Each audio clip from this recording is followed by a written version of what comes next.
Hey, thank you very much for tuning in. As always, it's a pleasure to be here. And as always, this is side B of the podcast blog hybrid situation. And as always, it's always a pleasure to be here with you guys. And as always, just getting after, um, just getting after it, man. Getting after it always. So here we go. We're gonna get after mastery. Boom. If you're tuning in again, this is going to be the reading portion of the of this, right? Whatever this is, hey, y'all enjoy it. You like it, I love it type situation, right? So then again, this is going to be the road to mastery, right? Um, but again, it's all encompassing. Um, these are kind of the books that I either had an audio book of or read physically, which in this case, the physical. And a couple other books behind me that not only helped me as well. But here we go. Strategies for completing the ideal apprenticeship. Do not think that what is hard for you to master is humanly impossible, and if it is humanly impossible, consider it to be within your reach. Marcus Aurelius. You know, if it's hard for you to master, it's humanly impossible. Thing like that, right? And if it is humanly possible, consider it to be within your reach. That's powerful, right? And this is again Arthur from Robert Greene. Um, Throughout history, masters in all fields have devised for themselves various strategies to help them pursue and complete an ideal apprenticeship. The following are 8 classic strategies distilled from the stories of their lives, illustrated with example. Although some might seem more relevant than others to your circumstances, each of them relates fundamental truths about the learning process itself and what you would be wise to internalize. So as I read them, right, I'm not going to give you all 8, but I'm going to start off with the first one. Um, and I think it's one of the very important ones, and you'll see, right? Um, you're going to go through different examples of how this is effective. So, number one, value learning over money. In 1718, Josiah Franklin decided to bring his 12-year-old son Benjamin into his lucrative family-run candle-making business in Boston as an apprentice. His idea was that after a 7-year apprenticeship and a little experience, Benjamin would take over the business. But Benjamin had other ideas. He threatened to run away to see if his father did not give him the choice of where he could apprentice. The father had already lost another son who had run away, and so he relented. To the father's surprise, his son chose to work on the older brother's recent open print open printing business. Such a business would mean harder work, and the apprenticeship would last 9 instead of 7 years. Also, the printing business was notoriously fickle, and it was quite a risk to bank one's future on it. But that was his choice. His father decided to let him learn the hard way. When young Benjamin had not told his father was that he was determined to become a writer. Most of the work in the shop would would involve manual labor and operating machines, but every now and then he would be asked to proofread and copy edit a pamphlet or test. and there would always be new books around. Several years into the process, he discovered that some of his favorite writings came from English newspapers the shop would reprint. He asked to be the one to oversee the printing of such articles, giving him the chance to study these texts in detail and teach himself how to imitate their style in their own work. Over the years, he managed to turn this into a efficient apprenticeship for writing, with the added benefit of having learned the printing business well. So there you go, right? He ended up taking a job with his brother, and even though his father had lost, a couple of his other sons as runaways, you know his his father didn't know that he wanted to be part of that business because, again, right, he wanted to be a writer. And even though the printing business was a hard business, right, maybe how it goes, learning over money, right, probably got lesser pay, probably wasn't going to be what his father wanted him to be. But he ended up doing what he wanted, right, which was being a writer and being, exposed to many different writing skills. So it's good. After graduating from the Zurich Polytechnic in 1900, the 21-year-old Albert Einstein found himself prospect, prospects extremely meager. He was glad he had graduated near the bottom of the class, almost certainly nullifying any chances to obtain a teaching position. Happy to be away from the university, he now planned to investigate on his own, certain problems in physics that had haunted him for several years. It would be a self apprenticeship in theory, theorizing and thought experiments. But in the meantime, he would have to make a living. He had been offered a job in his father's dynamo business in Milan as an engineer, but such work would not leave him any free time. A friend could land him a well-paid position in the insurance company, but that would stultify his brain and sap his energy from thinking. Then a year later, another friend mentioned a job opening in the Swiss patent office in Bern. The pay was not great. The position was at the bottom. The hours were long, and the work consisted of rather mundane task of looking over patients' application. But Einstein leaped at the chance. It was everything he wanted. His task would be to analyze the validity of patent applications, many of which involved aspects of science that interested him. The application would be like little puzzles or thought experiments. He could try to visualize how the idea would actually translate into inventions. Working on them would sharpen his reasoning power. After several months on the job, he became so good at this mental game that he could finish his work in 2 or 3 hours, leaving him the rest of the day to engage in his own thought experiments. In 1905, he published his first theory of relativity. Much of the work had been done while he was on his desk in the patent office. There you go, right? He had chose a job that would allow him um to work on his skill and what he wanted to achieve. Um Access to all these different patents. Again, just kind of made it a little bit better for him to to um to get after it, man, to do his relativity, his theory of relativity. So there you go. Here's another one. Martha Graham, again, read this book.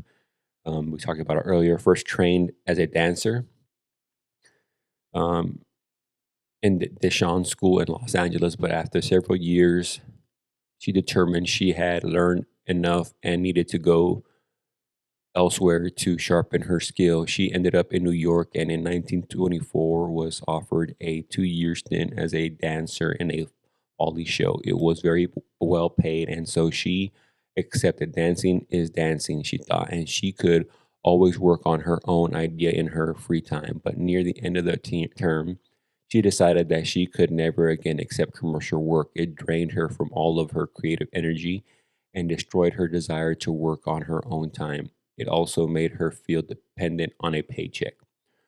What is important when you are young, she decided, is to train yourself to get by with little and make the most of your youthful energy for the next few years. She would work as a dance teacher, keeping her hours to the minimum for survival. The rest of the time, she would train herself in the new style of dancing she wanted to create, knowing the alternative was slavery to some commercial job. She made the most of every free minute, creating a few years that groundwork for the most radical revelation in modern dance. As previously narrated, the chapter one, right? Again, when Freddie Roach career was a boxer career as a boxer came to an end in 1986, he took a jab. He took a job in the telemarketing in Las Vegas. One day, he entered the gym where he himself had trained under the legendary coach Eddie Futch. He found many boxers there who were not receiving any personalized attention from Futch. Even though he was not asked, he began to hang around the gym every afternoon and help out. It turned into a job from which he was not paid, so he held on to his telemarketing position, two job working the two jobs left just enough time to sleep. It was almost unbearable, but he could withstand it because he was learning the trade from which he knew that he was destined. Within a few years, he had impressed enough young boxers with his knowledge to set up his own business and was soon to become the most successful boxing trainers of his generation. So there you go, right? Many examples, and again, if you have this book, kind of references back to these famous masters, um, and it's cool to see. It's great to see the examples that Robert Greene kind of gave us was of these just famous writers, man. These famous people that that we kind of know, right? Freddie Roach, Albert Einstein, kind of the two top ones. Um, the being the writer, right? And then how does that relate to life, man? To my life. Um, it's very easy within the military, or even let's say, I can kind of give you an example of when I graduated college and I was in the Reese Foods, and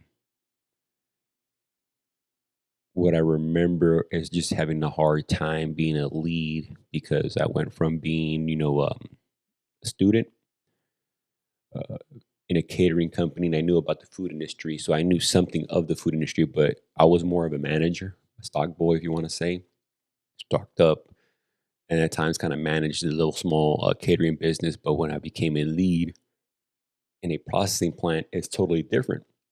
I was in charge of, close to 200 people, three different departments. And I found it difficult for myself because, again, I did not have any experience on being a supervisor, right? Being a supervisor, um, being a lead, just graduating college, one of my first jobs. So again, like if you just felt like I had a hard time because I just didn't have the experience, didn't have the background in being a supervisor for that many people. Food industry wise, right? Processing plant wise, didn't have an experience. So it's almost like you have that on the job training as a supervisor, and it's difficult, right? There's the mistakes I probably made, and I remember hearing that guys that had applied for this position had been working in the company for a lot of years, and maybe they were the better fit, but because I had the education, right, I got the position, and which is okay. There's people out there that are successful that way. I think it's in the military. It's kind of like a lieutenant in a way, right? They go to college, they graduate, and then they become, officers. But they're trained to be officers, right? And some, were prior enlisted. Um, Warrant officers are that way, where if you want to be a technical expert, and it kind of relates more to mastery, where you have to be a technical, almost a technical expert prior to become a warrant officer to be selected to be a warrant officer. So as like I was saying, usually um, that's why I like the mastery because for warrant officers or technical warrant officers, you have to kind of go through the gauntlet of experience prior to becoming a warrant officer. So again, that's why I kind of enjoy that portion of it. Um, but then again, right? I had the opportunity to become a warrant officer, even though I had gave up on it before.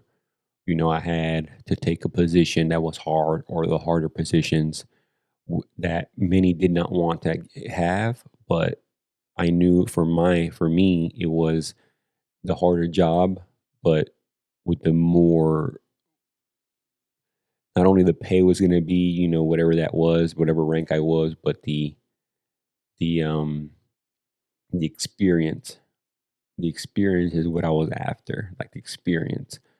And I think that was more valuable at the end than it was the position, like the job or the money.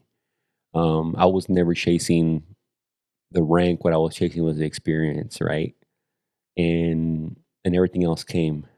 Um, and that is where I'm. And that's why I'm at right now. Currently, the position that I am today is the experience. And there's still more that I want to learn. Right? There's still more that I want to grasp. There's still more that I want to be able to learn within my profession. And I want that opportunity to be able to do it, and not because of the structure. It's more of because I just want that knowledge. So again, that's what really I've always been chasing is, the process, the knowledge. Like, how can I provide this knowledge to somebody else that's coming after me? Because maybe I did a difficult path, but I'm kind of sweeping the road or sweeping the sidewalk from, so that way the next person that comes behind me doesn't have to go through that, and I'm okay with that. I always was been okay with that. So again, I always share knowledge, learn. But like I was saying, um, sometimes those tough jobs require either less pay or more hours, but you know that you're going to be exposed to knowledge. And so I'm grateful for all those that I fell under and gave me that opportunity. So here you go. It is a simple law of human physiology that your thoughts will tend to revolve around what you value most. If it is money, you will choose a place for your apprenticeship that offers the biggest paycheck. Inevitably, it in such a place you will feel greater pursuit to prove yourself worth of such pay. Often before you are really ready, you will be focused on yourself, your insecurities, the need to please and impress the right people, and not an acqu- acquiring skill. It will be too costly for you to make mistakes and learn from them. So you will develop a cautious, conservative approach. As you progress in life, you will become addicted to the fat paycheck, and it will determine where you go, how you think, and what you do.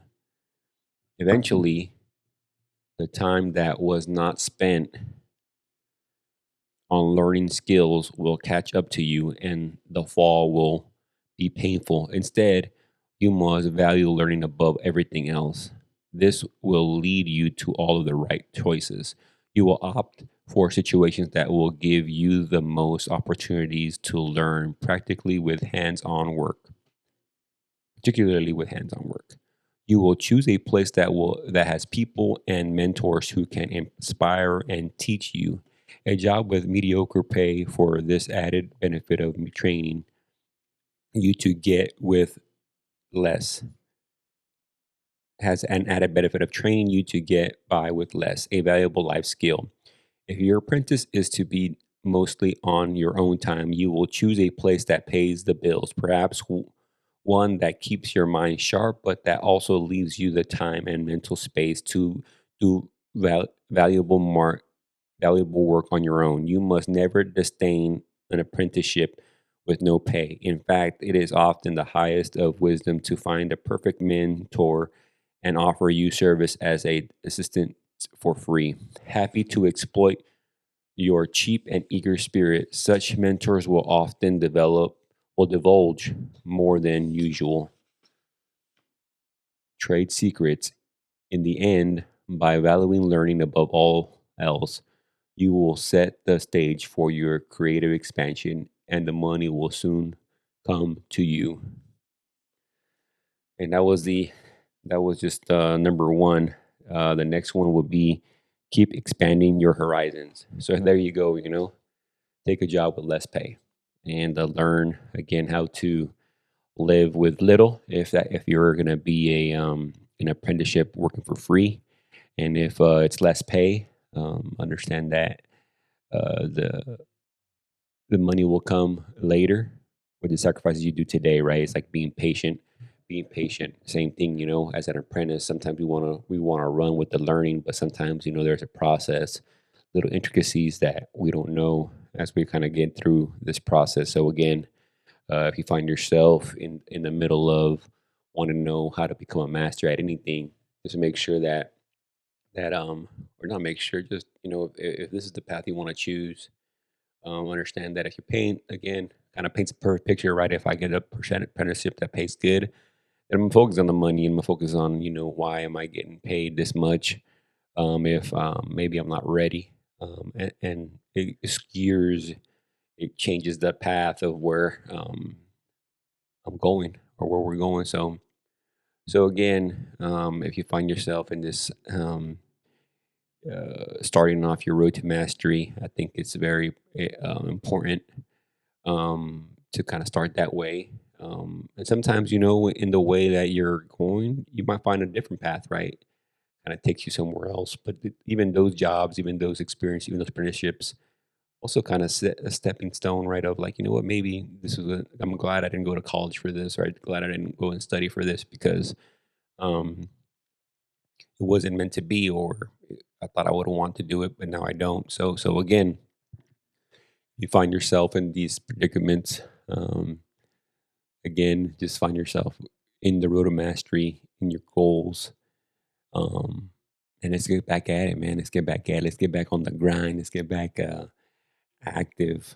Um, Again, this segment here of the podcast is always meant for those that are choosing those goals, for those that are wanting more than just the physical training, the physical aspect, but you also got to train the mind again, right? So again, I'm not the smartest tool in the shed, man, but at the same time, I always go back to the black and white. I always try to go back into what it is that refocuses me. Um, so again, thank you very much for tuning in. This is Johnny Cinco. With this the hybrid podcast, hybrid blog. So this is the segment side B. Like the old school cassettes. Thank you very much for tuning in. All right. Once again, let's go get after this workout early in the morning down here. Peace. Once again, this is Johnny Cinco, part of side B. Still, now we're gonna get into the spirit. And it's very important, something that I've learned throughout my life, throughout this time being in the military as well. It's just understanding that not only it's about feeding the muscles, right? Feeding the body, the mind, right? But it's also about feeding the spirit. And in those moments of, digging deep, looking for some higher power, higher plane, to give you that extra. Always, I'm a Christian, um, born and raised Catholic. So I always have a big, strong belief in God. And in my moments in life as a child, Father always taught me what it was, and my mother, the value of faith. And I would this part of or this segment of the podcast slash vlog is about that, right? And it takes me back to my roots. So when I was a child, my father would always, before he would go to sleep, he would read the Bible, and then he would read a verse or verses, and then he would be, "Hey Johnny, come down here. Look, this is what I read," and then he would read me the verse, and that kind of stuck with me a lot, right? Kind of the same way not so much the Bible, but I read to my kids. So again, I'm gonna do something special. This is part of this segment where, again, we're feeding the mind, but also the spirit. And what better way than to, get into the Bible and backstory on this book. So I got this book called, well, it's the Bible, New Testament, but it says The Way of the Cowboy. And the reason why it's important is it was before I had eye surgery. Usually this was back in 2006. So this Bible has 1 year before, 1 year after. I mean that time I have in the military. So this Bible's been with me for 19 years. So, but yeah, and what I like about it, I mean, inside, like any mini Bibles, right? They just have, images. And this one has cowboy images. And yeah, so pretty much that's the reason why I have it. Does it look like a Bible, but at the same time, sometimes some people that have faith are able to show it, right? And some people like to kind of keep it internalized, like a personal relationship with God. But however, you find yourself, connecting with God, connecting with Jesus, connecting with whatever it is that you believe in. In this case, I'm a Christian, so I'm always gonna defer to being Christianity and my religion. But what I was trying to get at is you got to feed the mind, but also again the spirit.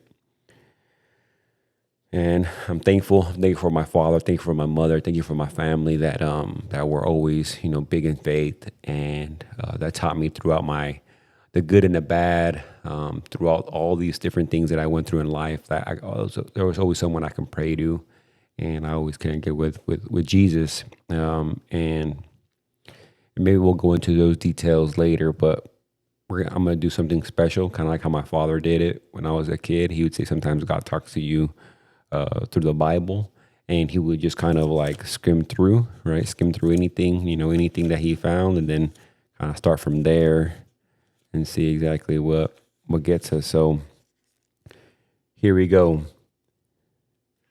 We are on John, and it's 8. But Jesus went to the Mount of Olives. At dawn, he appeared again in the temple courts where all the people gathered around him, and he sat down to teach them. The teachers of the law and the Pharisees brought in a woman caught in adultery. They made her stand before the God and said to Jesus, "Teacher, this woman was caught in the act of adultery. In the law, Moses commanded us to stone such women. Now, what do you say?" They were using the question as a trap in order to have a basis for accusing him. But Jesus bent down and started to write on the ground with his finger. When they kept on questioning him, he straightened up and said to them, "If any of you is without sin, let him be the first to throw a stone at her." Again, he stood down and wrote on the ground. At this, those who heard began to go away one at a time, the older ones first, until only Jesus was left, with the woman still standing there. Jesus straightened up and asked her, "Woman, woman, where are they? Has no one condemned you?" "No one, sir," she said. "Then neither do I condemn you," Jesus declared. Go now and leave your life of sin." So there you go. Something that, again, man, we can go through life. You can go through life. This is kind of the power of Jesus, right? Power of God, where we had our past, we have our life, and we lived a certain way, and we always have the opportunity to show that we can come back, right? Jesus can forgive us. God can forgive us. That's why Jesus, died on the cross. And so yes, I do believe that, God has that power to forgive for us for our sins. I come from a background and a pretty rough background, and I was always asked for forgiveness, even during those moments where I was by myself. After going through a bad day, doing dumb stuff as an adolescent, and during my moments of silence, the moments of by myself, I would pray and I would ask God to forgive me for my sins that every night. Um, but the next day I would do the same dumb stuff I just did, and but maybe those prayers, or what I want to say is, those prayers that I had were listened, by God, and then I'm sure there was prayers of my mother and my father. So again, the power of prayer, power of faith, and eventually, I did change my life around. Um, in those moments of spirituality, those moments of we're all given in the church. I can say when I was tired of just carrying all this weight of the resentment, the anger, things that happened to me in life, I was able to go to mass, go to church and confess, and it was it was liberating. It was liberating to be able to just trust that God had my back and God never abandoned me. The opposite, I abandoned Him through the physical stuff, through the material stuff, throughout my time and life, and realized that faith will always that the faith, the hope that God's there, and He never did. He never abandoned me. He actually put people in place for me to listen, to hear His message. Like I said, I thank my father, my mother for sacrificing, for me. I was able to go to a Catholic high school and graduate from Catholic high school. Not the best grades, but I was trying to still figure out my life. In the moments of all those different things that just went through my life, that I kind of understood that God was never left me. And so again, if you're kind of going through a bad patch or a bad time in life right now, don't think because you have to read the Bible, or you have to, or you want to ask forgiveness, when it's sincere, when it's a moment of like, I'm here to now change my life around, God will listen. The same way that God listened to their prayers of my family and my mother, and my father, and just my sisters as well. Family members, in Mexico, like all these family, just really spiritual, on my mother's side and my dad's side, that I'm thankful that I'm here to you today because of them and because of their teachings, because of their example. So again, kind of like Jesus said, right? He drew the line in the sand and was like, you throw a stone if you're free of sin, right? And no one, right? No one threw a rock to. And so again, showing you, and at the end, he said, now go and live your life. Live your life. You're clean now, and it kind of shows, right? In confessions and in repentment, in true repentment, usually, those things come, and God works. God will work in mysterious ways, as long as you continue the faith, continue to grow in your faith, and that's what it is. So again, shout out to my father, shout out to my mother, shout out to my family that just continues to just connect spiritually. And that's kind of part of my side as well, right? Of JONY, is the spiritual part of my life and my journey. And I think, again, I thank my father and my mother, and I always will thank, those and give the people, their flowers for always, believing in me, not giving up on me. Again, when moments thought where my family probably gave up on me, they didn't. They were just being hard on me because, like many, family members, sisters, brothers, mother and father, sometimes they're hard on you because they know what you're capable of. They know that you're capable of much more, but you're selling yourself short. And usually, when we're in the in the trenches. We're in this hole. We find ourselves not knowing how to get out. And usually, again, you know, it's kind of like those sayings where God will send those people. God will send His people. You know, through them, you hear the message through them. You'll find other people that have been in your situation, and sometimes, you know, retreat is good too, right? Finding yourself in the moments where you least expect it, where your faith grows, and knowing that, you know, how things go in life, God never, you know, abandons you. So again, shout out to my father, my mother, my family for always keeping the faith and teaching me and instilling me these morals. So again, anybody listen to this part of it, again, we're going to also feed the spirit. And again, thank you so much for tuning in. Again, just to reiterate, that was John.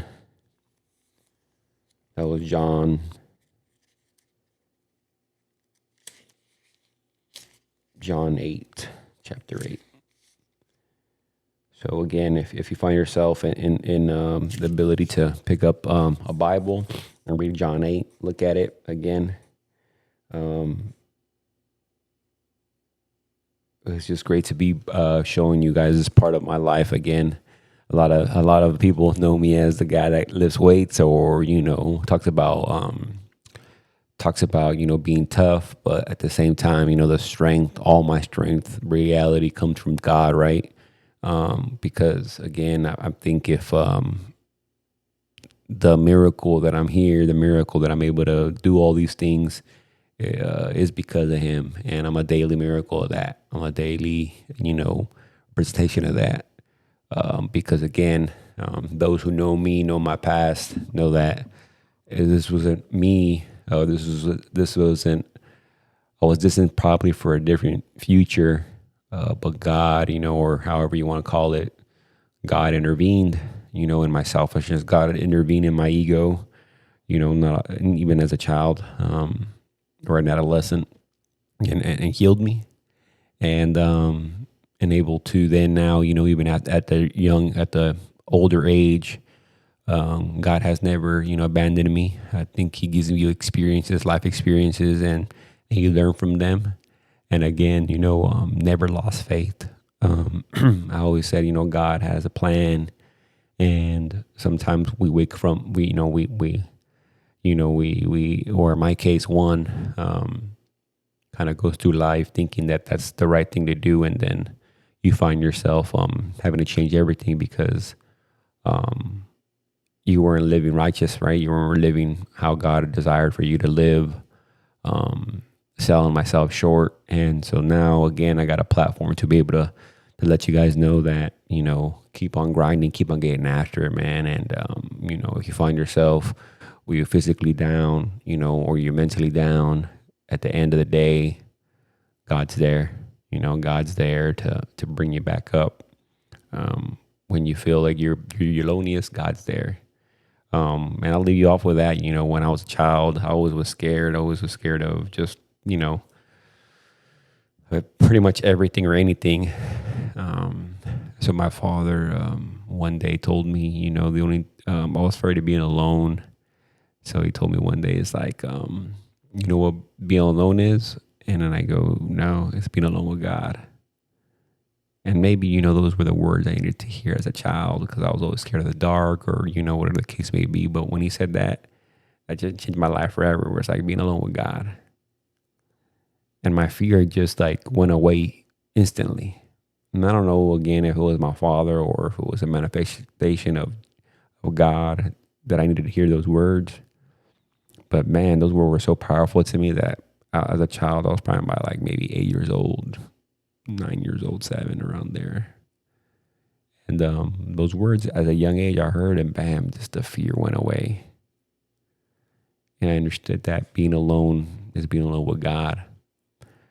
So I never felt alone after that. Like I never felt by myself. Like, thanks to God, thanks for those words of my father, that, man, like no matter where I went in life, you know, deployed, you know, circumstances where I have to be by myself, I never felt alone, or I never felt that like, man, I need people around me. Like, nah, man, like I'm alone with God.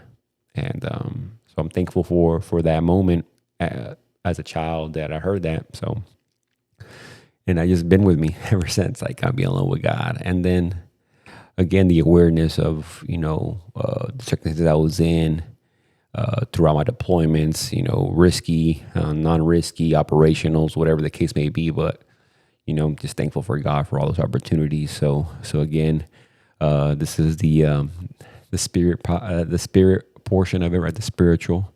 Again, it's body, mind, spirit. And so until next time, peace.